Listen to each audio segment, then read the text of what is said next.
You have tuned into the TDP videocasts. Sometimes they say that truth is stranger than fiction.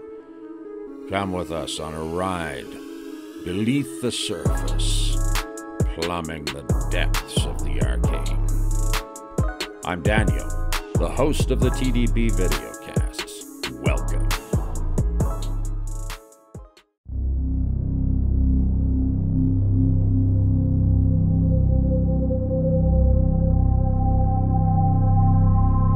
Welcome to the TDP videocasts, and of course, this is another exciting discussion that we're having today, and I'm honored to have with me D.H. Thorne.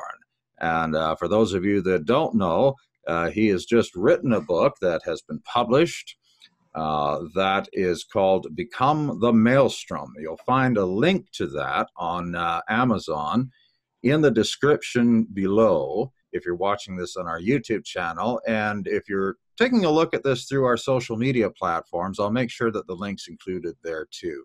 I want to take the time to thank you very sincerely, D.H. Thorne, for being with me here today. It's really an honor. You know, as I mentioned to you back when we first started talking on our chats and things, you along with Waylon and a few others were podcasts and videos that I was actually watching when I was considering getting back into the mystical arts and things like that. And I definitely enjoyed when you were on, you know, Northern Runes and doing those kinds of things. And I was drawn to your voice and everything else. The dulcet tones of your oration were just awesome, especially when you were talking about, you know, the All-Father and Woden and all these things. I was like, oh, that's perfect. This is beautiful. And even though I didn't follow that path, it was very inspiring, very interesting.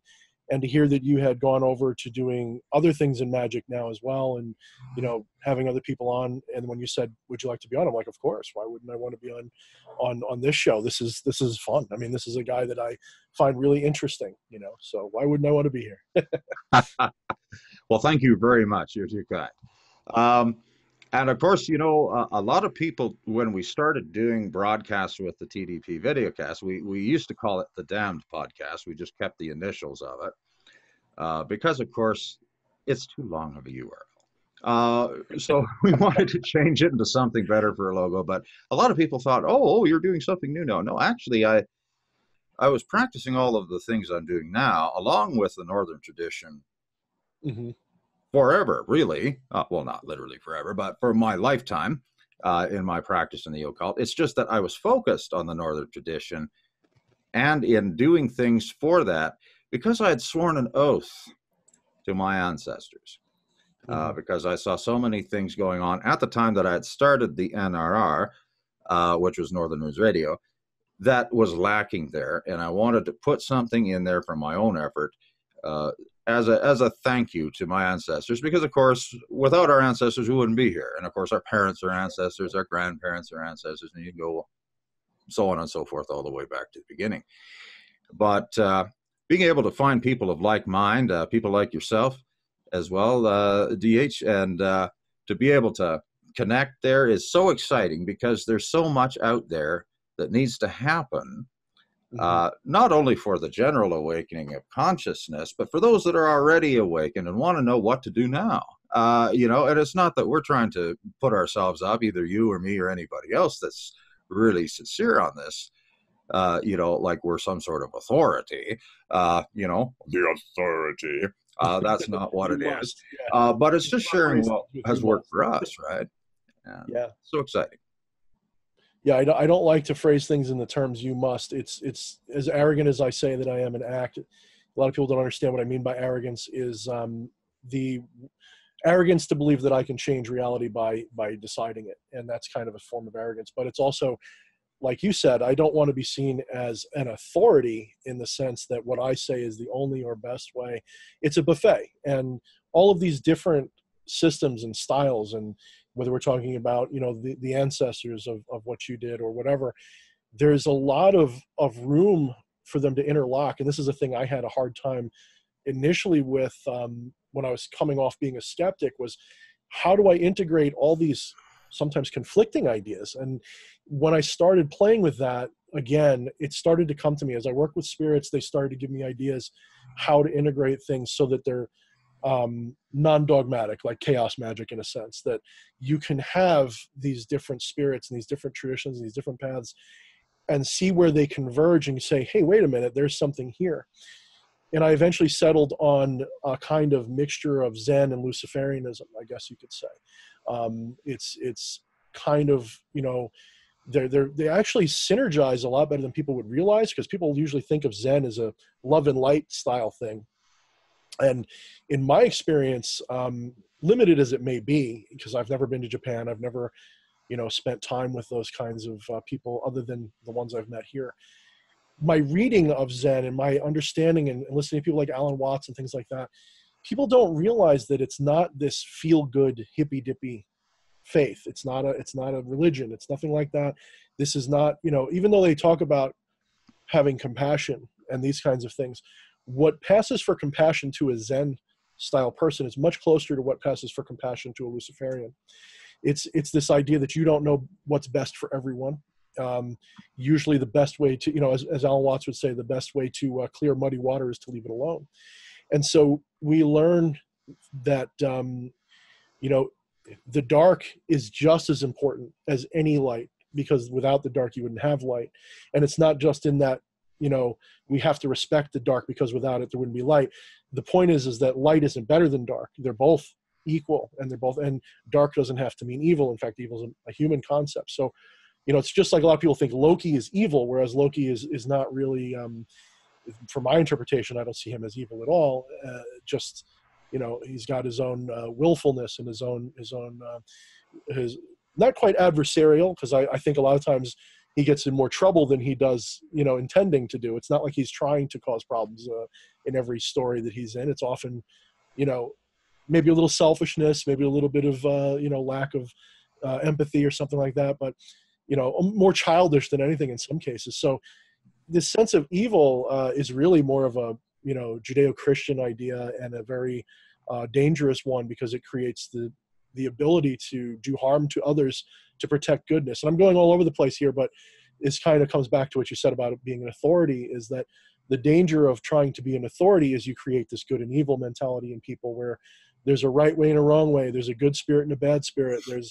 And I try to, you know, as much as I sound like an authority, as much as I'll say, this is what I believe, and I make good arguments or impassioned speeches or whatever, I always say it's up to my listener or my reader to decide, because ultimately you are your own guru.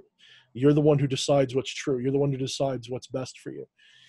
You are the God and devil of your own world, as I put it in my book. You're the God and devil of your own reality. And you've got to decide who the authority is. And ultimately, you are that authority. You just have to recognize it. And that's my job. As a Luciferian, as a chosen of Lucifer, I want you to recognize you're free. You're in charge of your life. You don't need to worship things in the traditional sense of you come below the spirit. You are the spirit, you know?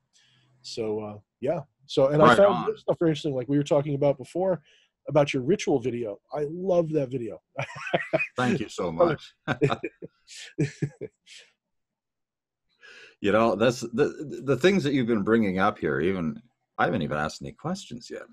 It's really good. It's awesome stuff. I hope folks that are watching this today, especially those of you that may have seen some of the things that are out there in YouTube land that are always talking about Luciferianism and how evil it is and all these other types of things, and the terrible false accusations that are made about practitioners of that philosophy. You know, listen, those things aren't true, because one of the biggest tenets of Luciferianism is not to coerce people, not to try to make people into any type of mold. It's about liberation, about people learning about who they really are, not about who you tell them they are. Right. And, you know, these are things that do not go hand in glove with what so many of these hysterical people say about even Satanism. Okay. It's pretty much the exact opposite. Yeah. Yes. I mean, in other words, they are more likely to be the one to say, you must do this, you must do that. And they'll see a Luciferian's perspective of includes the idea of if it feels good, you have a right to enjoy it, you know. But at the same time, a lot of people don't realize is that for the average human being, what feels good is not being evil. What feels good is to be considerate and courteous and kind, and it makes them feel good to be that. And they don't realize that a person who's liberated no longer feels the need to be good or else. Instead, they feel the desire to do what makes them feel good, which includes benevolence and consideration and all of those things. And they come out of a natural, organic origin rather than you're going to go to hell or you're going to do this if you don't do this and this. There is no mold. It's the freedom to be, and to put a high level, you know, concept in here, a person who does good because they're told to or because they're afraid not to is not a good person. I'm so glad you brought that up. Who does good because even if it's for a selfish, I feel good to do it, they're being honest about it. They, you know, like I often say, like you know, if you're honest about what you're doing, it's even if you're doing something that hurts somebody, at least you're being honest in your intention. And you know, in Sun Tzu, you know, he talks, not Sun Tzu, Lao Tzu. He talks about the virtue that is aware of its virtue is not virtue. The virtue that is intentionally virtuous is not virtuous. That doesn't apply to these people. They are very aware of what they believe virtue is, and they want to stamp everybody in that virtuous mold. And it's terrible. It's almost destroyed the world many times. Oh, yes. I think there's been more bloody wars fought over who was more righteous than just about anything else besides greed. And usually greed was in the background behind even those conflicts. That's right. Well, one could actually argue that greed in both greed for money but power as well is behind that Judeo-Christian and whatever impetus that causes them to do that kind of thing, because they can control people, you know. And you know, this is why I often tell people in the Bible, virtually every single part of the Bible is about how man must be subservient to something, the implication being that man must ultimately be subservient to authority. It creates this pattern of activity that causes people to be slaves to a society, to a culture, and to never strive for their own awareness or awakening. You know, so we're touching a lot of bases, though, I guess. No, and they're good bases to cover, too, because, you know, people may laugh when I say, you know, we've all known people who are proud of their humility. It's the same as what you were talking about there with, you know, people being aware of their virtuousness or virtuosity, if I'm using the correct word there. You know, it all plays into hypocrisy. And that plays into, again, the idea that you must follow the doctrines of the Bible or whatever other holy book you might be talking about, or you're going to suffer eternal damnation. Right. Okay. So nobody then is quote unquote good because they choose to be good. They're good because they want to stay out of hell. That's by almost everyone. Yeah. Almost every single time. I've never really met anyone who just wanted to be good. The first word out of their mouth, like I have family that's Christian, obviously I used to be Christian growing up. The first words out of their mouth was, you know, do this, you know, because God said so. And you'd say, well, you know, is it right or wrong? It's a good thing to do. Some of them would say it was a good thing to do, but somewhere in there was always, or else hell, or else judgment, or else this. And even my own son, I remember walking with him before I had gotten on this spiritual path that I got on. When I was purely skeptical, I was walking with him outside, and we were looking at the trees, and I was talking to him about, you know, I was asking him why he was doing certain things. And he would tell me, well, because, you know, I don't want to get in trouble, because he was in trouble for something. And I said, well, why did you hide it? Why did you do this? Well, I didn't want to get in trouble. And I said, well, why do you do the right thing? And he said, well, because I don't want to get in trouble. And I'm like, no, you know. And it occurred to me at that moment, like this before I became spiritual about this, it was just a logical thing for me. It was just, as a skeptic, as an intellectual, it just, as an ethicist, I guess you would call it. I don't know if that's even a word, but as someone who is interested in ethics rather than morality, I was like, no, that can't be right. That can't be your reason, you know. And if it is, that's not healthy. That's actually toxic. You're actually creating a situation where someday you could pop and want to do that thing all these years that you haven't done, because I'd rather you did it because you felt it was nice to do the other thing. It made you feel bad And I don't like the word guilt either. Guilt is also a dirty word in Zen philosophy. It's, guilt is an excuse not to take an action or not to process. Guilt is a way to hold on to your pain and to basically not be responsible because, I still feel guilt over it. Oh, well, it internalizes the pain instead of doing something about it. So rather than guilt or anything else, I'd rather people understand that every action that they take is a choice that they made intentionally. No one makes a choice accidentally or by force. Even if somebody puts a gun to your head, you can still choose to get shot. You're just choosing which path is more pleasurable to you. And so people will say, like, I'm trying to be a better person. I wish I didn't do that and everything else. And I often think, well, why? I can understand not knowing this and having to educate yourself on it and change, because I had to. When I was growing up, I would go, why did I do that? And then I would think it through and I'd say, well, I did that because, and that because, as I followed that because all the way to its origin point, it was always because I wanted to. It was pleasurable to me. It was better than, it was desire, essentially. It was desiring one over the other. And when you can transcend these things and accept that is how it works, an interesting thing will happen. You stop feeling compelled to do selfish things in the same way. You will still do them, but it's not for the same sense of helplessness. It's not for the same sense of I better get mine before somebody else does. It ends up being more of I am in control of what I do. I don't have to feel helpless anymore. And you make better decisions, I think, and you treat people with a certain respect. And I hate the word humility too, because humility is a lot of people say you must be humble. I get accused of this occasionally. Oh, I see your ego. You have a huge ego, D.H. Thorne. And I would say it takes a lot of ego to point out someone else's ego.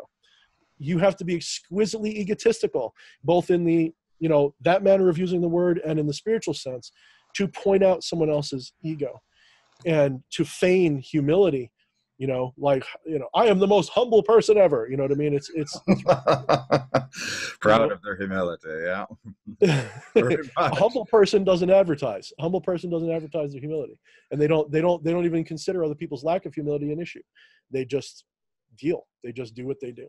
And not only that, a lot of these things are terms that have been co-opted by so many religious ideas and philosophies that, taking humility, for instance, it's considered the opposite of prideful. Right. But there's nothing wrong with having pride, as long as it's not arrogance. It's grounded in truth, right? As I've said this in a few broadcasts that I've done in the past, and that is that, there's a fine line. Pride inspires other people to get off their duff and do something. Right. But arrogance is for those people that don't do anything, that want to push other people down to make themselves feel better. And unfortunately, having a culture of forced humility causes a false humility. Yeah, which it actually is basically causes quite a bit of pride, actually. Yeah, and it brings people into that whole conundrum.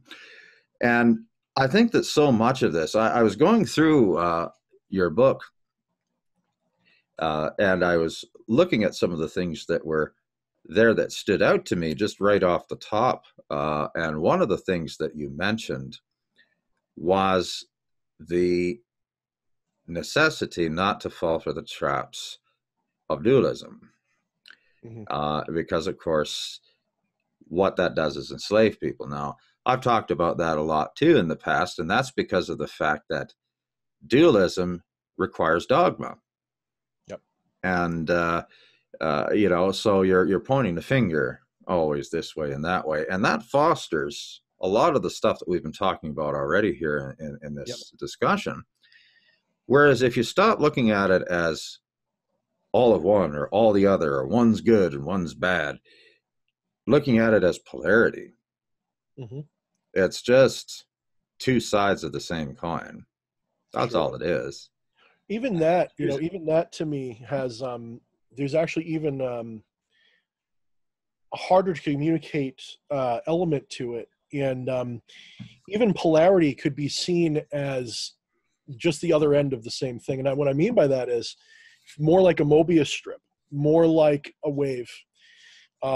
When we say polarity, we think of north and south, we think of extremes, and there are extremes. You know, there's this extreme and that extreme, but those extremes only exist when you have an observer that can give perspective to those extremes. Mm-hmm. Taken by themselves, there's nothing, okay? Taken by themselves, there is nothing. There can't be an extreme without another extreme, and you can't have either extreme without someone to differentiate both of them. So you need a center point.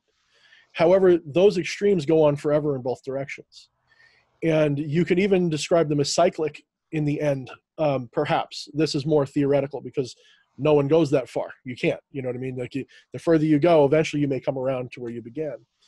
But it's sort of like the this idea that when I look at you, right, you and I see two separate entities in our experience, okay? But I am aware subtly of the fact that you are me looking at me through your lens, and I am you looking at me through my lens.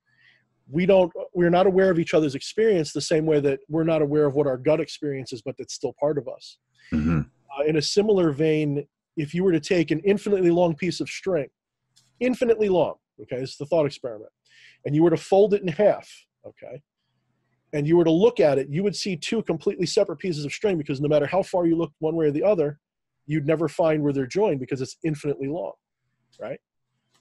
Or an infinitely large loop. Think of it that way as well. Maybe the string is tied together. It's a circle. Well, stretch that circle out. It's an infinite size circle. You can look across that divide and not realize you're looking at yourself. So this sense of duality is an illusion brought on by our limitation of experience, because our biology cannot experience the full breadth of the universe through the conduit of a body. You know, we've chosen, as whatever sleeping entity of infinity that we are, to experience this world through this form because of the limitation. That limitation is important.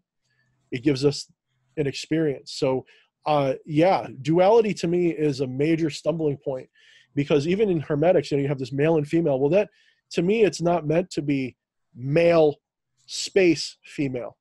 There is male and female. It's one thing with aspects of, as you said, polarity. But again, I would even venture to say that that polarity shouldn't be seen as like two ends of a pencil or even two sides of a coin, but rather an infinitely large loop.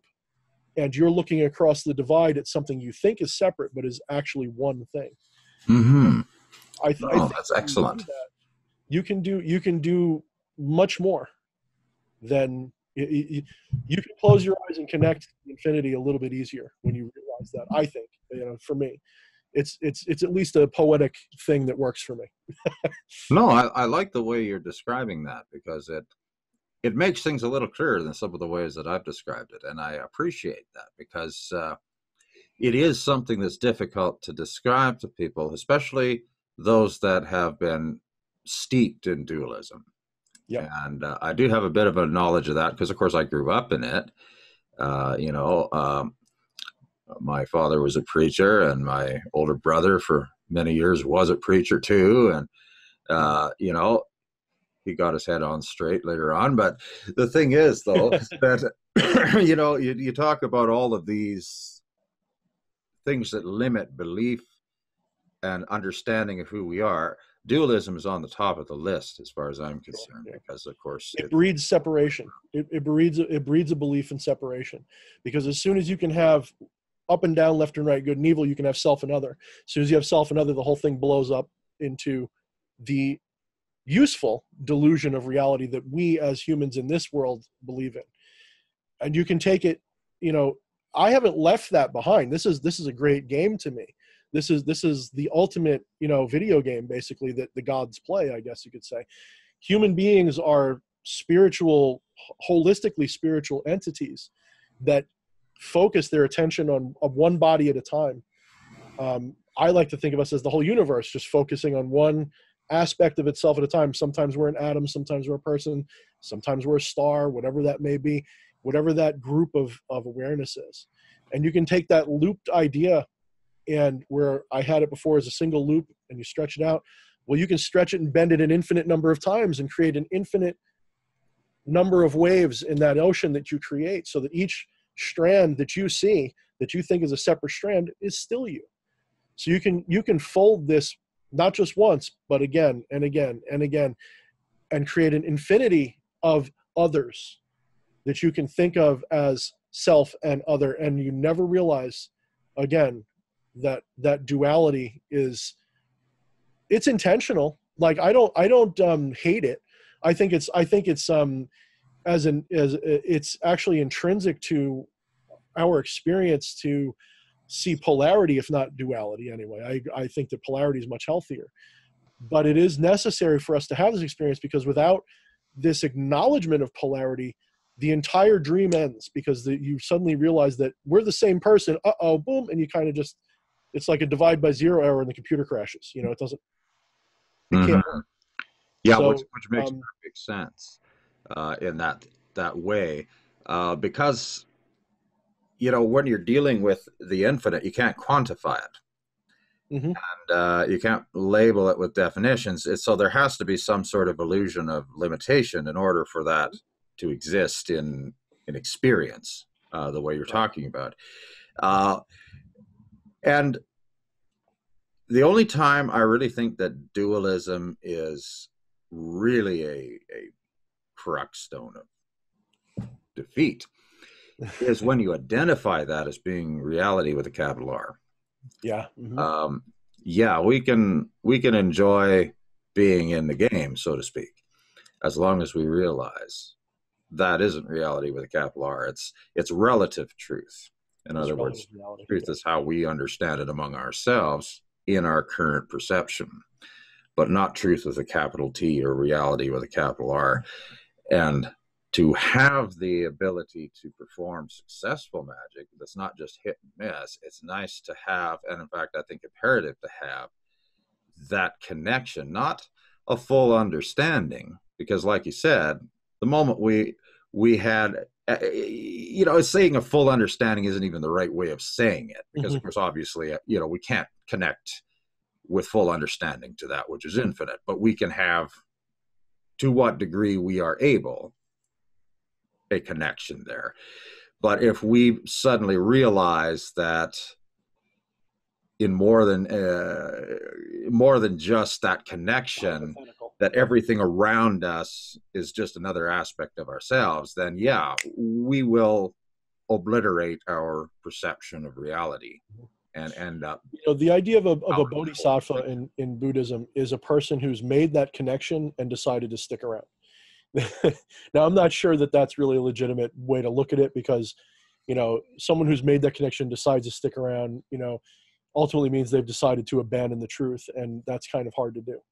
But what I think happens is, as I put it in my book, like you just said, if you become aware of the truth fully, as much as you are humanly able, the dream ends, because it's no longer, Now, I put on the cover of my book and elsewhere, I describe, not just the cover, but in my book, I talk about making the dream lucid, okay? But you have to be careful, because I don't know if it's the same in your experience, but in my experience, whenever you have a lucid dream, which is what the goal is of my book and magic and mysticism, is to have a lucid dream where you have some control over it. Usually a few minutes after you get control of a dream, what happens? You wake up. You wake up out of the dream, because usually the moment you realize you're in a dream, it doesn't take long after that for you to go, I need to go to the bathroom or something, So the dream ends almost always. And usually, though, you just enter another dream, because I like to believe that our waking life is just a dream as well. In fact, it is, provably in science, it is a dream. It's just a more, it's a dream that is supposedly based on neurological impulse from the outside, not just from the inside, but even that can't be proven to you as an individual. So what I'm getting at is, you touched on it a moment ago with the, what is the subjective reality that we all experience. The most objective reality there is contained within the subjective sphere. So in other words, your whole universe is contained within your experience, not mine. You and I will never have the same experience. You don't exist anywhere in the universe the way you do in my mind, and likewise for you with me. So your subjective awareness contains all of reality, and it's malleable on the subjective level. The objective world is just a suggestion put forth by the experience of your subjective world. And I like to believe that our subjective experiences kind of touch each other and create, interactions where you get an objective truth. But even that objective truth is still subjective. You have to believe it. It's kind of like Wile E. Coyote running off a cliff and not realizing there's gravity and standing there in midair for a moment before falling. To an outside observer, he falls to his death, but to Wile E. Coyote, yeah, he floats for a few minutes. He may not realize he's dying, Maybe he even takes off and flies off into space. You don't know. Because as soon as they diverge enough from your expectation of reality, their experience of reality is on their own world. So when to put a thought experiment again together, you're standing on a roof, you decide I can fly, and I'm watching you, and I see you run off the edge of that roof, and you do your magic spell that makes you fly, and you jump, and you take off, and you soar off into the air, and you fly away. In your reality, that's what happens. But that doesn't work with how I understand reality. So when I see this, my mind, my dream creates a situation where you fall to your death and you're gone. Because that's the only way that would logically follow what I have created as the construct of my reality. So we're basically talking about insanity, right? Well, there's always got to be a little dose of that, Yeah, but that's what we are. We're insane gods that are dreaming this dream of infinite possibilities, but we only stick to one or two at a time. That's insanity, in my opinion. We're insane entities. We're mad gods that are dreaming mad dreams that really we don't have to do that. You can become lucid a little bit and take a little control back, and even that's still just a game, because at the end of the day, you're going to get bored with that too, and you're going to want to be just a dumb slob, working in the coal mines again. You're going to want to be powerless again, because without that experience, there's no point in godhood either. So it goes around and around that big circle. It just keeps going. Yeah, most definitely. That seems to be very, very resonant, for lack of a better word. And it's fascinating because, in looking at these things, people that are watching may be thinking, boy, you two are nuts. I'm perfectly okay with that. That's perfectly fine. I've been called worse. But we've got to take the time to laugh at the things that we even perceive on a collective level sometimes, because you got to sit back and think, there's got to be some insanity going on in whatever it is that's underpinning the whole multiverse or universe or world, or however you want to put it, because you just take a look at all of the different things that go on and the things that we've all done in our own lives too, and you sit there and you think, really? Did I say that? Did I do that? I mean, did I actually do that? And you sit there and you scratch your head and wonder, how in the world? But then, it's part of experience. And, what other type of definition, if you're going to put a definition out there, but insanity is the fact that we only seem to learn when we screw things up. So if you're watching this and perhaps you're on a magical path, perhaps you're not, doesn't matter, any realm of life that you're in, and you're sitting there judging yourself and being hard on yourself and saying, oh man, I'm just a failure at everything. Well, good. That doesn't mean let me offer another idea for you that doesn't get said very often. And this is, you're not really learning anything. You're forgetting what's wrong. You're forgetting the delusion. Kind of like when you're chipping paint off of a window. Let me give you a story. Imagine that there is a young child that has been living in, we'll say, a cave or something like that his entire life, has never seen the outside world ever. And in part of this cave is a square, we'll say, sheet of glass that's been painted over and over many times. And what's been painted on there is their parents have been talking about a sunset. And they say, this is a sunset. And they've painted a sunset on this, and you see this sunset. And then they tell you, now it's your turn. Now it's your turn to take the reins, paint a sunset. Okay. So what does the average person do? They try to emulate the sunset that was there before, and they suck at it, and they get better at it, and they get better at it, right? And eventually they might get to a point where their sunset looks just like the sunset that their parents drew for them. But the person who reaches a little further and says, that still can't be right, they start chipping away at the paint to fix it.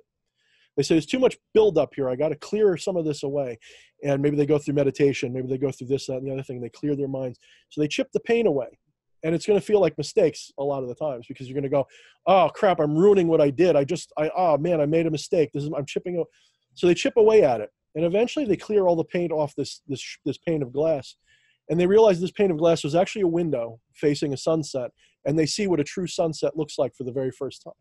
And it's nothing like the painting. They realize that was all an illusion that they created for themselves. So that includes even the mistakes. The mistakes I like to see as peeling away and chipping away the things, because I already know ultimately what that sunset looks like, because this is a hypothetical story.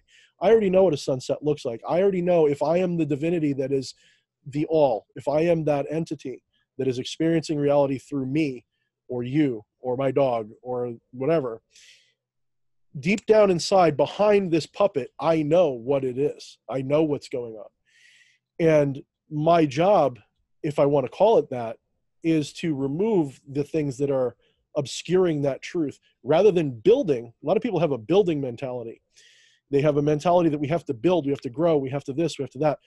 You know, in Taoism, there's this idea of pointlessness. Things should not have a purpose. There's purposelessness. Purposelessness is better, because in reality, without human perspective, without a human to judge good, bad, build, not build, there is just the Tao. There is just the movement, the continual movement. So when we are sitting here trying to build this awareness, we're actually building a wall that's blocking our awareness to the truth, because we build all these dogmatic ideas. We build all these things that are just kind of crutches that we don't realize are in the way. So that's why a lot of times I tell people the first step is to stop trying to learn the truth. Stop trying to pick up a book and memorize it and put it into practice. Stop for a minute. Go into your room, turn off the lights, put a pillow on the floor, or however you can sit comfortably, and try to clear your mind. Clear your mind of thought, because you will find that your greatest thoughts do not happen by building upon each other. They tend to come spontaneously, at least in my experience. I wrote my entire book from a spontaneous trance perspective, about 90% of it. This means that a lot of people will spend a lot of time trying to build thoughts, and you can still, you know, if we're talking about analytically and mathematically, yeah, you build things. You add 1 + 1 is 2. But that spark of intuition that created the math that does that was not built. It was a spark of revelation, of understanding, of removing, you know, the first person to understand 1 + 1, did they build that idea, or did it just pop into their mind? You can play this game with every single piece of gnosis you've ever experienced, with every single idea you've ever had, you know, and that's why I take a slightly different perspective. I'm not saying you shouldn't learn. I'm not saying that, you know, even though I just said it, I'm not really saying that in the same sense that like you should be ignorant. I'm just saying, don't think that your knowledge or your enlightenment or any of these things comes from learning. These are, if anything, they're just ways to bring the electrodes closer together so the spark of intuition gives it to you. And a lot of the times they actually pull the electrodes apart, because you're so busy focused on the specifics of the mechanics or this and that, but you already know how it is, in my opinion. Yeah, no, I agree. And here's something too, just for perspective. Uh, excuse me. When you take a look at a lot of the Eastern modalities, you'll find that there is a great deal of clearing of the mind, entering into some people call it a passive state, but a state where you're letting go, a state where you're allowing yourself to be empty. And then in that state, there is that non-thought state that arises. And it's really not no thoughts. It's a different type of thought. It's a thought that is based on intuitive connection to yourself. Mm-hmm. It's not wordy. It's not At least in my experience anyway. It's not like the thoughts you have while you're driving home from work. It's something completely different. From Western magic, just for perspectives, there are correspondences. Mm-hmm. Millions upon millions of correspondences. Things that are tedious. And I practice Western magic. I know how tedious it is and how frustrating and disheartening it can be. Where it is like line upon line and precept upon precept, corresponding with this and with that, and it is overwhelming. You know, they even had, in Kabbalah, they even had a debate, believe it or not, back in the Middle Ages on how many hairs were in the beard of Macrophosopus. And they argued for years over it. You know, and so all of these types of things. However, by embracing that from the Western perspective, it overloads the mind to the point it can't take it anymore. Mm-hmm. And it retreats into the fight or flight response, which shuts it off, which takes you into the non-thought state. Yeah, I'm glad you went there. I'm so glad you went there, because I'm sitting here biting my tongue. I'm like, I want to say something. I want to say. There's a statement that comes to mind, which is, a fool who persists in his folly will become wise. Both ends of the spectrum set you on a path of impossible accomplishment. The one tries to get you to understand every correspondence, aka symbolism, that there is, which is impossible. The other tries to make you remove yourself, tries to make you find who you truly are, tries to make you destroy your ego, essentially. You know, stare at this wall and empty your mind and find yourself and blah, blah, blah, blah. It's an impossible errand, because there is no ego. The ego is a mask. It's a toy. It doesn't exist. It's an illusion. It's a character you've created to play you on TV. And you can spend a lifetime never figuring this out. And every person who's reached any sort of Satori enlightenment state has always said that it kind of came after they gave up. They kind of gave up and stopped trying. They accepted, and they just kind of said, oh, shit. The same kind of thing happens, but in a different way with the Western tradition, because you're so busy trying to remember everything. Like you said, you kind of give up, and then suddenly it's there. You just get it. But I would also like to posit another thing, and that is, you know, I say this in the book at least once or twice. I say, you're not your thoughts, you're the space between them. That's who you really are. And when we talk about these different ideas and correspondences, what we're talking about, if I were to put this in a mechanical perspective, is what the Trinity of Self represents, is this idea of these different aspects of reality coming together to create an experience of reality, a subjective experience of reality.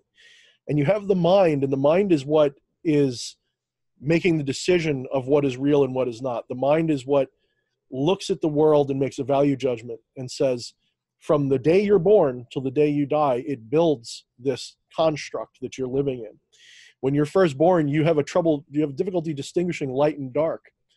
And the only concepts it knows is light, dark, loud, not loud, you know, cold, not cold. These dualities are the first things the human mind understands. You can see by how they react to things.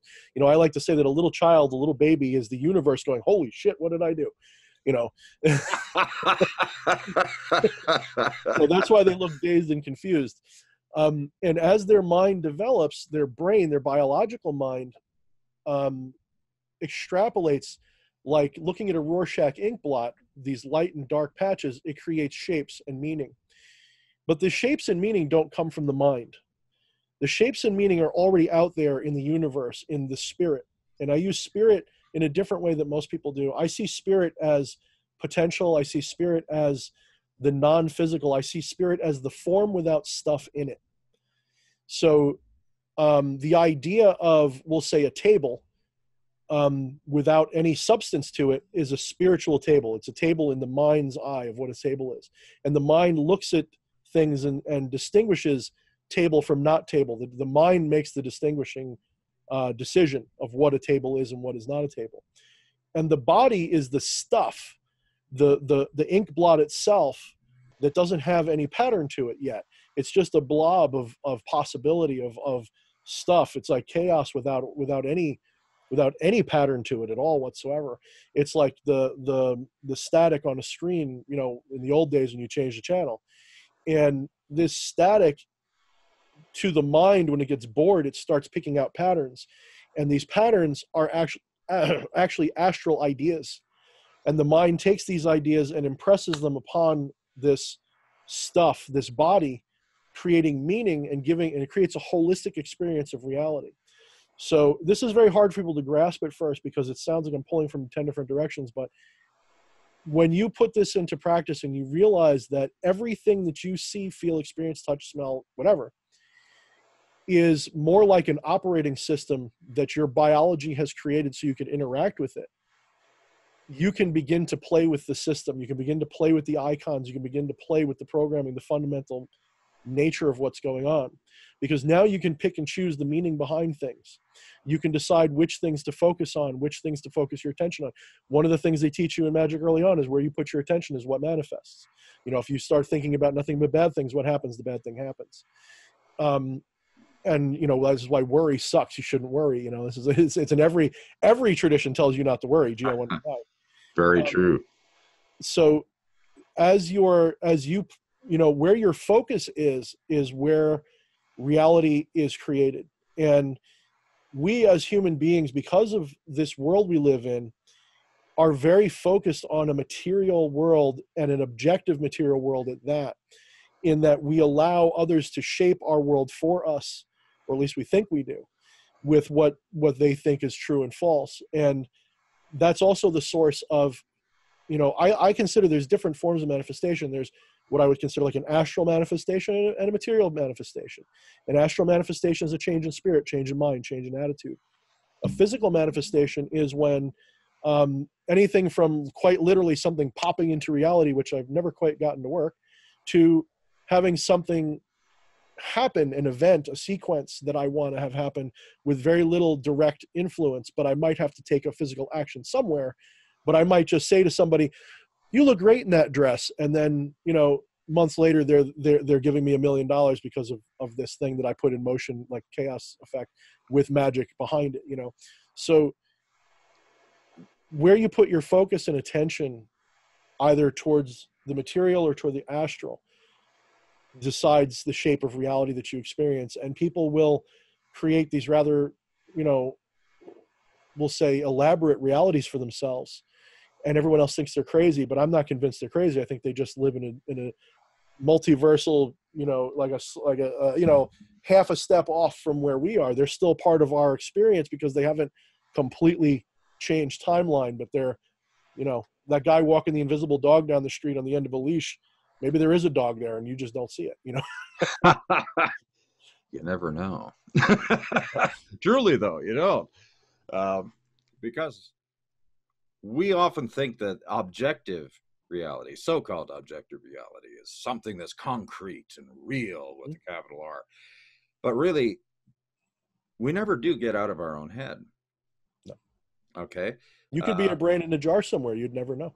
No. And when you take a look at things, there is a lot of, we talked about, you know, different religious viewpoints earlier today. It takes an awful lot of faith, we'll put it that way. I'm not really big on faith, but it takes a lot of faith to believe in objective reality because of the fact that you can't get out of your own head. To give an example, you may like spaghetti and meatballs. That might be your favorite food on the face of the earth. And your significant other thinks it's the grossest thing since what came out of their cat in the litter box. Okay? This very same plate of food. Yep. How is that different? It's the same plate. If it was objective, okay, well, then there would be sort of a similarity in experience that would be correlated. But no.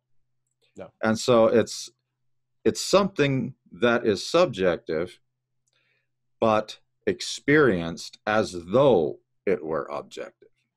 Yeah. And, you know, realizing that's really not a contradiction in terms. It's just, I believe in honesty. Yeah. And if we realize that a little bit more than what we've been programmed to believe, I think we'd have a lot less unnecessary conflict. Oh yeah. In interpersonal relationships, in, you know, even if you expand it up to between nations, Yes. because, you know, this whole idea that objective reality is somehow absolute truth, right, is no different than, you know, believing that we're more righteous than our neighbor, or, you know, maybe we feel guilty because we feel we're more unrighteous, and so we have to defend ourselves. And so it becomes something that is a conundrum. And when it comes to magic, these things can be very, very detrimental. And it doesn't mean that it's going to, you know, flub everything that you're trying to do, but it means that you're going to go through an awful lot more before you realize how fruitless it is to really invest a lot of your energy into it. And, you know, just relax. I like the way one person put it, somebody that was a mentor of mine, because of course I was all concerned, am I doing this right? Don't worry about that. Don't worry about that, he says. Don't you realize you've got all eternity to learn this stuff? Mm-hmm.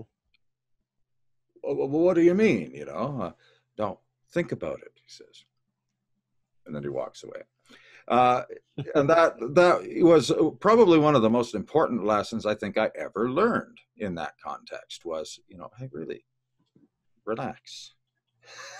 Stop trying to think that you have to do it, quote unquote, right. Yeah. You know, just do it. This comes back a little bit to that arrogance thing that I talk about. And yeah. I think I have a slightly different definition of arrogance in the sense that I don't use arrogance like I'm pushing people down or anything. It's more like hubris. It's this feeling that you're important, that you can do, that you are the authority of your own world. And, you know, arrogance can mean, yes, there is a dark side to arrogance, but I think there's a light side to arrogance as well. The more arrogant you are, the more able you are to take criticism because you're like, I am so amazing. It's okay if I do something wrong. You know, that's pride too. But it's, but, you know, arrogance of objectivity and all these things. I often tell people, you know, if we're talking about Occam's razor, which most people misunderstand its meaning, and sometimes I use it wrong too. But if we want to play with Occam's razor as the least number of assumptions is the correct, most likely correct answer, it actually takes one extra assumption for objectivity to be true. You have to assume that there are other people at all. You have to assume that your subjective experience isn't all there is. That's an assumption because the only experience you can prove is your own subjective one. That's the only one you can prove. So if we're using Occam's razor as a litmus test for truth and reality, then we really do have a problem with this idea that objective reality is more true than subjective reality. It is quite literally an inversion of what I think the truth is. That doesn't mean that objective reality is meaningless. It doesn't mean that it is a lie. It simply means that the pyramid looks like this, not like this. You know what I mean? And when we put objective truth, we're putting the bottom of the pyramid over the top, and it's not actually right. Again, that doesn't mean that there isn't something firm. That doesn't mean that there isn't something that is fundamentally true.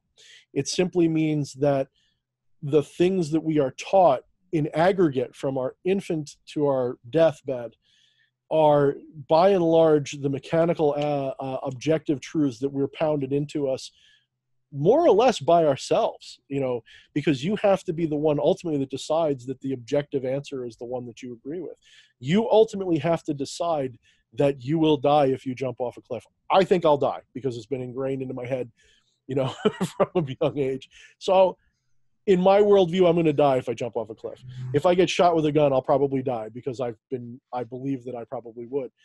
But you have to question, again, ultimately, would you die? You know, if you were this person who truly did not believe, is it possible that you would not die and only the other people would see you die who believe in death by gunshot or death by falling or whatever? And there's no way for us to objectively prove it one way or the other. You know, because even if I did shoot you dead right now, I go, see, I can prove it right now. Bang, you're dead. You might go, ha, I'm fine, you know, but to my reality, you drop dead on the spot because I created you in my own mind. So objective reality, we have to be very careful because you can actually go too far in the wrong direction. And as I say in my book, limitations, very important. This objective reality creates limitations that allow you to stay in control. Because without these objective limitations, without these objective ideas, the game quickly unravels. It's like putting God mode on in a video game or something. Quickly, the point of the experience unravels and it stops making sense. And you will lose yourself in it. You will wake up essentially and be like, well, that was fun. Who should I be next? And it's that's how I see it. And I could be wrong. That's a fanciful idea. It's sort of like a fantasy because I can't prove it to myself even. I suppose one day I'm going to drop dead and I'm going to, you know, like close my eyes and wake up and go, oh, that was pretty cool. Let's see. I think next I'm going to be Dan from the Dan podcast. Let's try being him. He said something about like, you know, some neurological conditions. It might hurt a little bit, but it can't be any worse than what I had to do in this way and that. And I was that sick baby that died when he was, you know, so, you know, we're touching on reincarnation a little bit, but you know, this is the question that I think, you know, our modern world has given up on. I think it's decided that the objective world, the skeptical world, because you remember I put magic down, I put spiritualism down, and I became a hard skeptic. I mean, I was very atheistic. I believed every idea of God was bullshit. I didn't want to accept any possibility.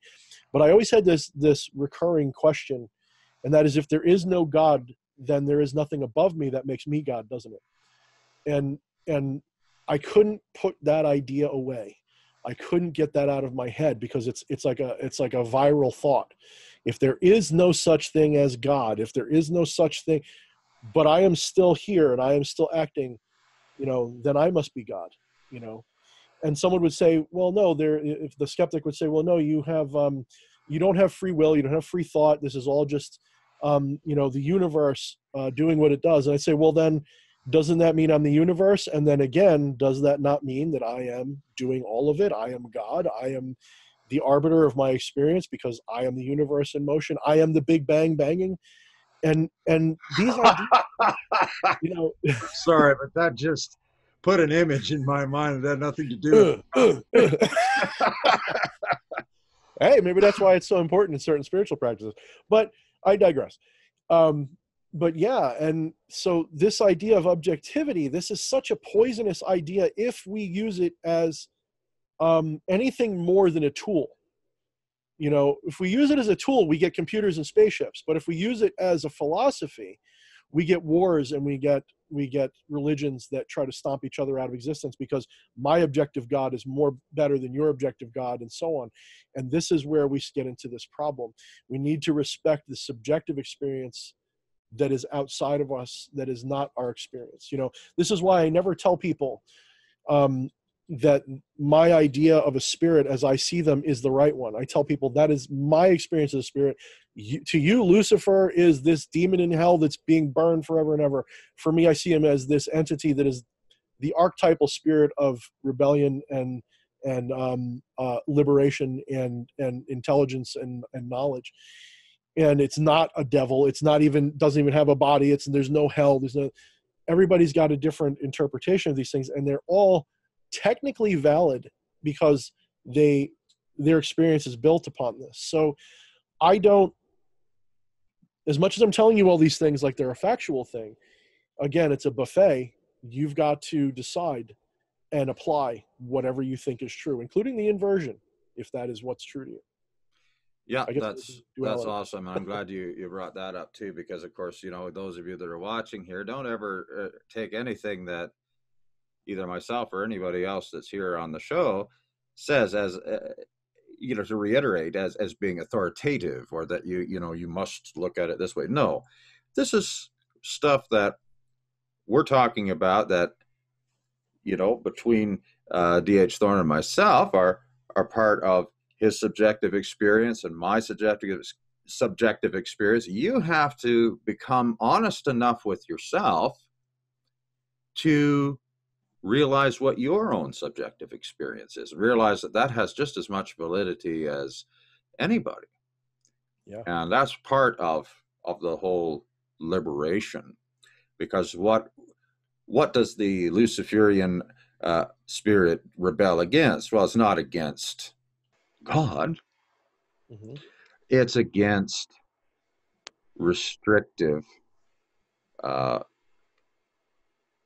belief systems that are that which really enslaves consciousness. And of course, if you choose to revel in that, by all means, nobody's passing judgment on you. That's up to you. It's your ride. It's not my job to tell you which way to turn. You know, but if I said otherwise, you know, if you're interested though in looking and you're not happy with that particular subjective aspect that perhaps you've lived in for many, many years, open your mind, be honest with yourself. And that's not a put down or anything either, because we all need to have self-honesty, because no one lies to us like we lie to ourselves. Oh, no one. Yeah. You know, we are adept at that. Very, very much so. And we have to take that step back and realize, okay, let's just be honest with ourselves. And without judgment, yes. judgment. That's one of the worst things people do, is they'll look at themselves and they'll judge what they see, and that causes them to lie. You have to look at yourself as, you know, you might say, well, I'm doing something unhealthy. Okay, that's fine. But don't judge that activity.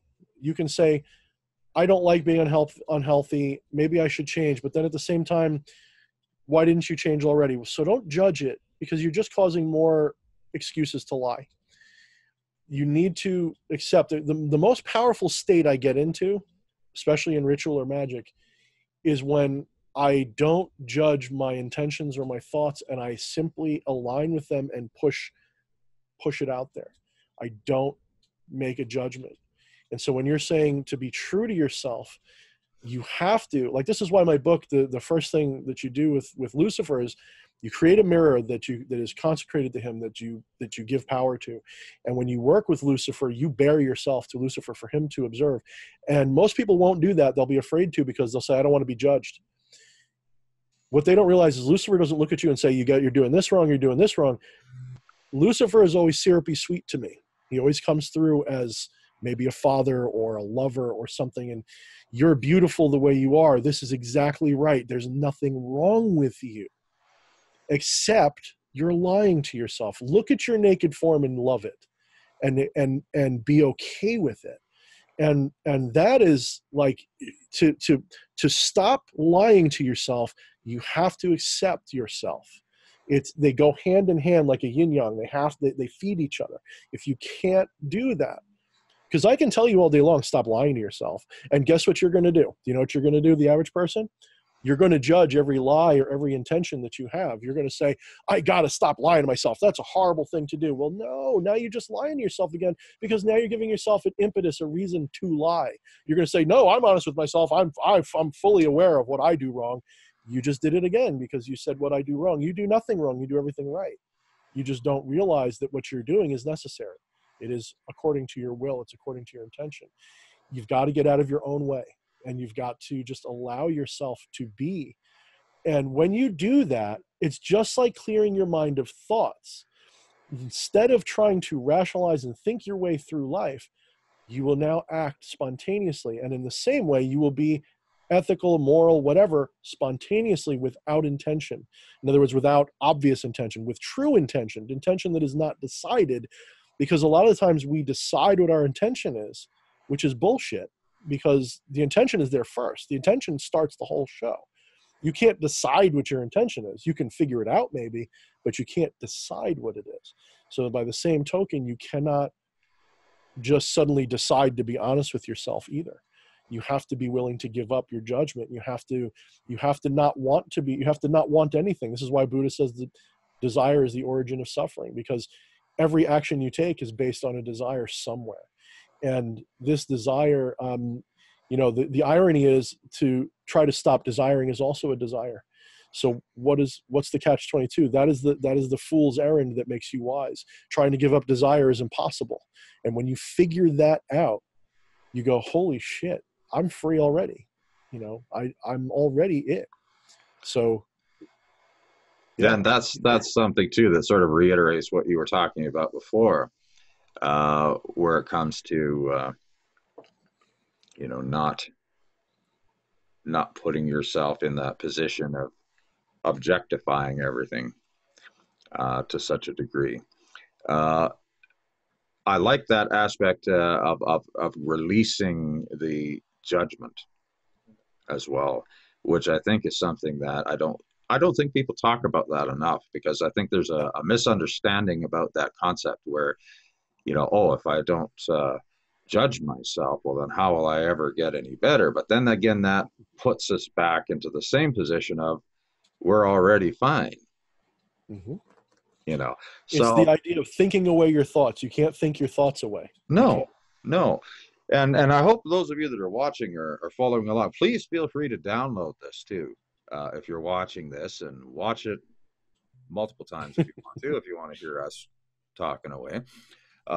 I hope this is something that's a help to you.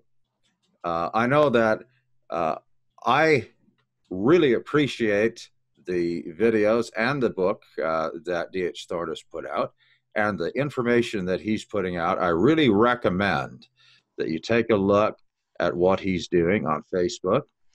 The book that he's written, of course, is Become the Maelstrom. I know throughout the course of this discussion that might have been forgotten, because, of course, you might be in, like viewers, you're embroiled in what we're talking about here. That's my passion. The book is just a fun thing. But this is my passion. Like, if anything's successful, it's because I just love doing this. That's why I'm a blabbermouth. That's why I talk so much, because I get on a roll, and I just, people think I love to hear myself talk. It's just that I'm having fun. I just want to keep talking, And that's awesome. And I think that comes through. And you'll want to take a look at the book Become the Maelstrom. And also, I believe it's called Dark Sorcery. There's several people, including D.H. Thorne, that get onto YouTube on a channel called Dark Sorcery that you'll want to check out and subscribe to, because there's a lot of great information that comes out from that series of videos that are done by several different people. And sometimes they all get together too. Mm-hmm. And I've been watching those myself. I find them to be terrific. And, getting back to our discussion, getting into the mindset where you're opening yourself to yourself, mm-hmm. instead of focusing on an activity. Mm-hmm. When you do that, you're going to find that a lot of the pressure, a lot of the sense of failure and loss disappears. Mm-hmm. Because you realize that you don't need to so much learn all of these mechanics that are so many sacred cows to so many magicians. Oh boy, yeah. What you need to do is remember enough of who you are to be able to align yourself with yourself. I like it in the story in the Havamal, where it talks about the sacrifice of Odin, where he hung 9 days and nights upside down on a tree, pierced by his own spear. Mm-hmm. Well, what was all that? That's actually the description of an initiatory, right? And one that I'm quite sure that none of us would like to experience. But it was one that was done. Because, of course, the yew tree, which is a bush here in North America, is a tall and mighty tree over in Europe. And it exudes a hallucinogenic gas. So there's a lot of things that could be done there. A lot of things there, yeah. But this whole process was showing that when you're sacrificing yourself to yourself in that type and shadow that this story represents, it's not necessarily an easy thing, because we get in our own way so many times. We try, like D.H. Thorne was talking about just a moment ago, to think away our thoughts. That doesn't work. We try to fill what should be something we're aligning with an activity that is supposedly going to align us, when opening ourselves to ourselves is really the key to doing that in the first place. All right. We get in our own way. We lie to ourselves. We judge ourselves. One of the things I've said to people when they've been learning meditation is, don't judge yourself for the fact that you had thoughts arise in your mind that were unrelated to your practice, because the moment you do that, you've engaged something that's taken you completely out of the whole process. That's right. And then you're going to get discouraged. Really, when it comes down to it, don't worry about it. Just acknowledge it. There it is. Okay. You can Don't judge it. Let it come and go. Just let it go. Treat it like the sound of a child crying on an airplane. Mm-hmm. You know, there's people who can just deal with it, and there's people who go, "Motherfucker, shut up." You know, the people who deal with it, they hear it, but they don't pay it any mind. And to get to that empty mind state, you have a thought and you don't pay it any mind. Just like you said, you just let it go. Let it go. Let it fade. Like water off a duck's back. That's all. And which is really hard, even for like a grandmaster guru to come home from a hard day of work where everybody cursed you out and do that. Believe it or not, no matter how advanced you get, this world is designed to suck you back into it. And it's really hard for anybody. And that's another judgment people will have of themselves. They'll say, if I'm enlightened, how come I still get mad? Because madness is part of the game. It's part of it. And it's there to be experienced. And as you said, like water off a duck's back, you know? Yeah. And it's really not even about enlightenment, because a lot of times people think that it's, you know, we've got to get to this state called enlightenment. Yeah. You're already enlightened. Yeah, we already have that. It's just about opening ourselves again to ourselves and releasing those self-judgments. And yeah, it's not something that's easy, because yes, the perceptions that we exist in the world of limitation and in our bodies of limitation, as important as they are, do draw us back. And you know what? That's part of the fun of it all. Because how bored would you be if that was not the case? Yeah. You know, it would be rather humdrum, because, you know, if every day is a sunny day, what's a sunny day? Right.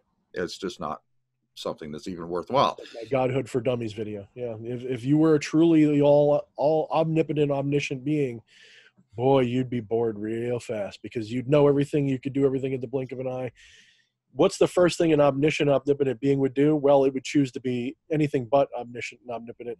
The first thing it would do would be to create a limitation for itself that was temporary, was by choice, and it would experience reality as a lesser being. That's the first thing it would do. And in my opinion, because that's what I would do. And just think of the fact that, you know, we think so much that getting somewhere, whether it's literal or whether it's something that we're just using as an illustration, getting somewhere is the treasure that we receive. My brother shared something when he was taking philosophy with me, and it was very interesting. It was a story about these three people that found a treasure map, and this treasure map, it was complicated. It all kinds of things, places to go, clues to find. So they went all over the world looking for this treasure. Finally, after years and years and years, they found it. And they open up this box and they pry open the lock, and there it is, and there's a piece of paper in there. Well, first of all, they were a bit disappointed by the piece of paper, and then they were even more disappointed when they read what was written on it. The map was the treasure. Mm-hmm. Mm-hmm. And, you know, it's not so much that we need to get somewhere. It's the whole journey. That's the reason. That's the reason. And whether we choose a complicated journey or a simple one, the choice is ours to make. But, you know, it's what we choose to resonate with. Are we going to choose to resonate with what is going to be true to who we are, of course, we've got to open ourselves to who we are for that. Or is it going to be based upon what everybody else, in our perception anyway, has told us that we are? Yeah. And either way, it's not a failure. And this is again where we've got to get ourselves out of that mindset of, getting somewhere. Mm-hmm. Okay, because when we are so involved in worrying about what other people think, we are in the process basically of engaging in self-deception on a grand scale. And it doesn't matter if that's what we choose to do or not, but it does make a difference as to whether or not we experience any joy in life, really, when it comes down to it. That's kind of our truest intention, is to experience bliss, and bliss requires pain. Mm-hmm.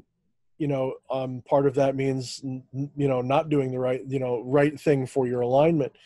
And what you're kind of describing is aligning to yourself. Anyone who's watching these videos, anyone who's watching your videos, my videos, anyone who's seeking spiritual anything, deep down inside, they are ready to start waking up. They're ready to start becoming aware. Otherwise, they wouldn't be seeking. And this seeking is an attempt to align with what there already are.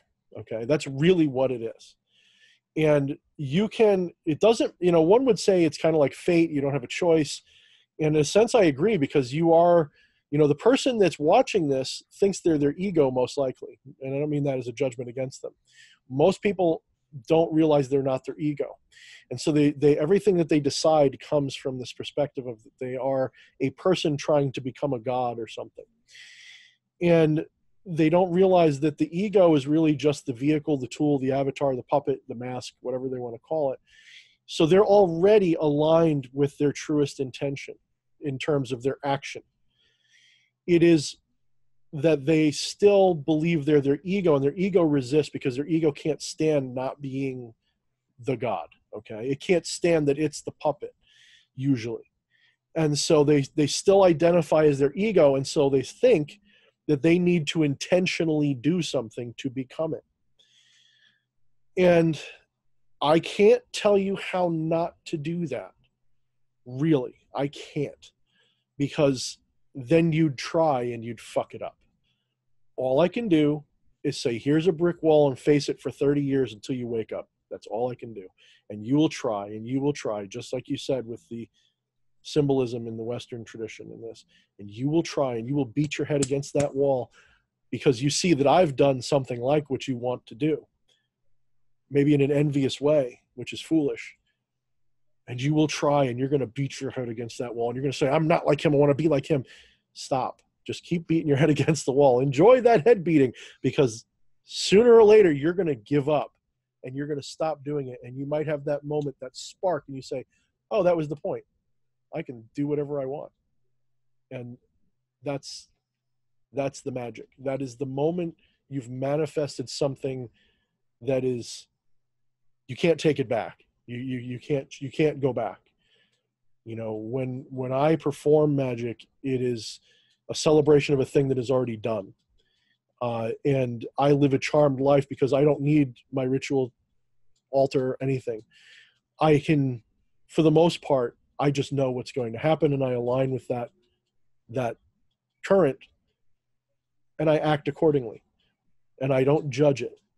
And I'm relieved, actually, because I finally realize, after years of being a really dark magician, after being a skeptic, becoming more of a Zen mystic, and now entering this interesting new phase of synthesis of all of these ideas, where now I say to my wife 6 months ago, wouldn't it be funny if I become, I work with From the Ashes Publishing with S. Ben Kane. Wouldn't it be funny if I become a respected occultist or a spiritualist or something? Wouldn't it be funny, knowing that I was saying that for a reason? And this is here for anybody to have. Anybody can do this. There's no judgment. The key was for me to go, I can do this. It's like a confidence. It's a conceit. It's an arrogance. I have the right to be a god, in a sense. Okay. And if you're not comfortable saying those words, if you're not comfortable saying I am a god, yeah, you're going to have a little bit more work to do. And Bit more pounding on the brick wall. More pounding on the brick wall, because the reason why you're uncomfortable with that statement is because you don't realize you are that God already. You think that it's wrong to say that because you don't think it's right to be that. But you are already that God. You don't have to do anything except accept it. But that's it. That's powerful. And it's something, too, that is part of that whole process of opening up to yourself and releasing the judgment and all of the things that we've been talking about. Well, you know, I've been having so much fun here that I haven't been looking at the clock. I hope that people that are watching here don't have a sore backside. I think we've been on the air for quite a while. I really appreciate you being here. Thank you for being here, and I hope this isn't the last time that we'll be having a conversation on the air. Maybe I'll have you on mine next time. Oh, that would be awesome. Yeah, I think we should next time go from these lofty, ultra mystical things, and maybe next time. But you and I think you and I, that's our bread and butter, these lofty mystical things. So I think we'll have to put training wheels on at some point and talk about basic things too. Like I think that's because some people just they hear what we're talking about, and they maybe their eyes go like this and they space out because this is what people don't want to hear, that this is the fundamental truth of the source of magic. They want to hear about altars and ritual tables and correspondences, and they still want to play with the syntactical meanings, and they don't want to play with the grit that's making it go. So well, maybe next time we'll talk a little bit more about some methodologies and things like that. But you know what? I think it was important to have a conversation like this first, because everything happens for a reason. Mm-hmm. And I think that we've really set the stage here for the next conversation that we'll have, because with this in mind, with what we've talked about in mind, it takes the methodologies and puts an entirely different spin on it. Something that, perhaps somebody who watches both that and this would save themselves an awful lot of head beating on the brick wall over. And and if we can do that, then that's a successful thing. In terms but what the irony is, people have been told for a long time that they are it, that they are the one, that we are all one, and they have to beat their head against the wall. So it's all mutually necessary. So you're right, it is good we started here, and it's good that we do the next thing and the next thing and the next thing, because the people who are ready will experience what they need to experience, and they will have that moment of awakening, of epiphany. They will enter their ritual chamber one day and say, I don't need to ask and beg a spirit to do what I want. I'm going to command the universe, and not in a perspective of I'm over it, but the same way I command my hand to reach out and take something. It's not an oppressive command. It is I am this, and just do what is done. So I'd love to be back on, man. We'll do it again soon. Right on. And of course, anytime that you want me on your channel, just let me know. I'd be on. I'm trying to compile a list of people, because we've got in Dark Sorcery, I've got, like, I hate to say little people, but the little people that don't get a moment like to speak to you or me or what. And I want to get some people on, and I'm trying to get, now that I'm getting my summer schedule's kicking in this weekend, so I'm going to have all this extra time off, and I can really enjoy it and do all this extra work. And so I'd love to get you in. Maybe we'll put you on, heck, maybe we'll get you on the Dark Sorcery stream. That'd be a lot of fun. Maybe you'd like to take part in that if you can do streaming, if you don't mind doing live instead of recorded. Not a problem. I do both. So yeah, I've been stuck in situations where I had to do it live. I originally didn't do things live because I thought, doing it recorded, I can play with the sound and all this. And of course, back years ago, my sound system sucked so badly that you didn't want to hear me live until I ran everything through multiple software layers to get my voice sounding like it wasn't coming out of an old tin can with a string attached to it. But then I had the opposite thing happen where my recording software quit on me and I had to do it live. And so I went live, and then I started getting used to that. And I just love it because, of course, I don't script anything that I do. And I know that you don't either, and a lot of people don't do that. Not even in my magic. My magic is not scripted either. Everything I do is through channeling and mediumship. And ritual to me is a nice, framework. But I go in there just like I do with everything I do, fly by the seat of my pants. And man, it's so much more fun. Oh, it is. It's a blast. And that pressure that's there, you know, where, oh boy, if I pick my nose, everybody's going to see and I can't delete it from the screen. You know. Oh, yeah. Just being a little laugh there. And of course, you know, there are times where, you know, you do something live and you think, okay, I could have said that better, but whatever, it's out there. And then you find out, because this has happened, and I'm sure this has happened to you too, you know. I finished a broadcast and I thought, that's the worst broadcast I've ever put out on the air. Yeah. And I got comment after comment after comment about how much it was appreciated. And I'm sitting there, really? Yeah. I would never have thought you'd even want to listen to that one. You know, and I was thinking, but apparently it was something that was useful to somebody. So, yeah. You know, and so that you never can judge these things. And that, of course, comes back to self-judgment, because guess what? I want to make sure everybody that's watching this realizes this, that we all struggle with this. Yeah. And, you know, I'm no different than you in that sense. There are times where I have self-judgment and I have to catch myself in it and say, okay, Dan, let's not engage in that. We've been through this before. Let's just let that go.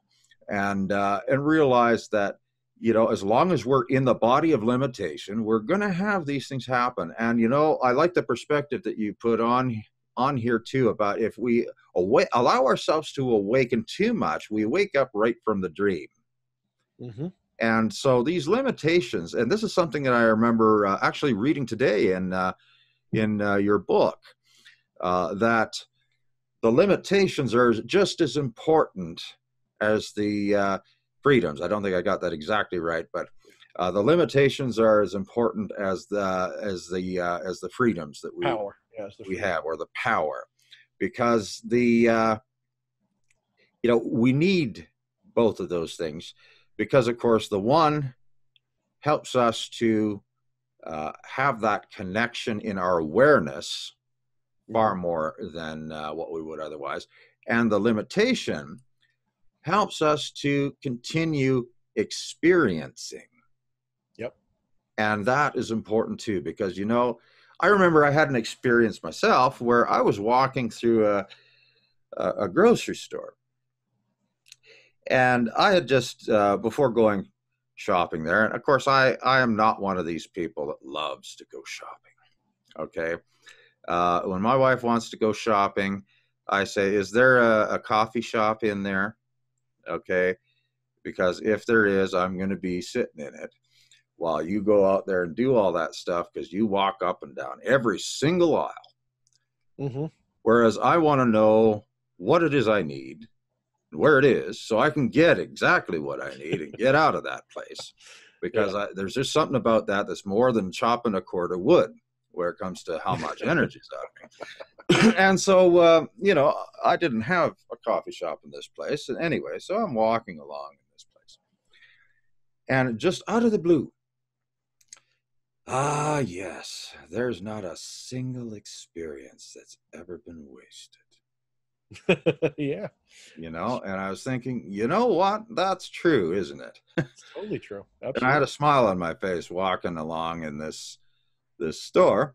And of course, my wife looks at me and says, what have you been smoking? Because, of course, I usually have you know, are you done yet? Kind of like a little kid, you know, are we there yet? Are we there yet? On the middle of a long car trip. But, you know, don't be discouraged by self-judgment, by all the different things that you may look upon in your life. be encouraged by the discussion that we're having here. Allow yourself to be encouraged. Yeah. And I had one fan read my book, and they said that that was one of the sections they didn't agree with, was limitation, because they believe that there are no limitations. And my only response is I'm not saying that there are limitations. I'm saying you've made limitations because without them, you couldn't have liberations.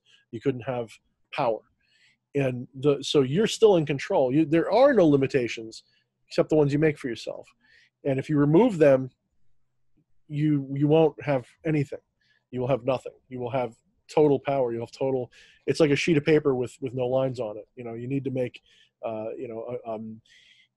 the reason why a bucket is useful is because there's empty space in the middle of it, but you need the bucket for the empty space to be of value. So the bucket is the limitation, and the empty space is the thing that everyone values in a bucket. But without that barrier that holds the emptiness, there's nothing. So without limitations to encapsulate accomplishment and power, there is no power in accomplishment. So I guess that's my point. And I'm glad you appreciate that part, because that part, I try to come at it from an artistic perspective too, that you need to have, the absence of limitation is the enemy of art, which I think was George Orwell. And it's just so true in life. It is so true. If you could fly, you wouldn't walk, and you'd miss all the joys of walking, so. No, absolutely. Because of course, experience, whether it be walking or anything else that we do in life, is actually the purpose of it all. Yeah. The purpose of life is purposelessness activity. Enjoy it. Yeah. And of course, now, people are going to be thinking we definitely are crazy, but that's here okay. We are, a damned podcast and a demon sorcerer, and we're talking like Buddhist monks on the top of a temple. I mean, you don't like tea, you told me, so we're not going to be drinking tea about it, but I will. I'll be sitting there with my tea, and and you'll be there with your coffee, and we'll both be sitting on our cushions talking about. And people will be like, "Don't you work with demons and stuff?" I'm like, "Yeah," and they tell me mostly the same things, by the way, if you ever ask them. So people just misinterpret it to mean something else. That's the problem I've seen. So most definitely. But it's been a great pleasure and honor to be able to talk with you. And thank you once again for being here. Thank you. Well, I'll be on again whenever like I said, let me put it through the guys, and we'll see what we can do. There's always this weekend. I don't know what we got planned. We'll see. I don't know what you got planned, but we'll put it through, see if we can connect on a Saturday live stream on Dark Sorcery, and we'll get it out there. We'll have some fun. Right on. Well, for those of you that are watching, I want to thank you for taking the time to watch this video. And also feel free to hit the subscribe button and the bell icon as well, because of the fact that so many of us get sort of shadow banned, that unless somebody actually shares our videos or multiple times, always check, because every now and again that little bell icon gets unchecked by YouTube for mysterious reasons. Make sure it is checked, because what will happen with that is you'll get a notification in your email when we have something coming up live, or when there's a new video that is put up, whether it's been pre-recorded or otherwise. So thank you once again for watching. I am Daniel, the host of the TDP Videocasts. Until next time.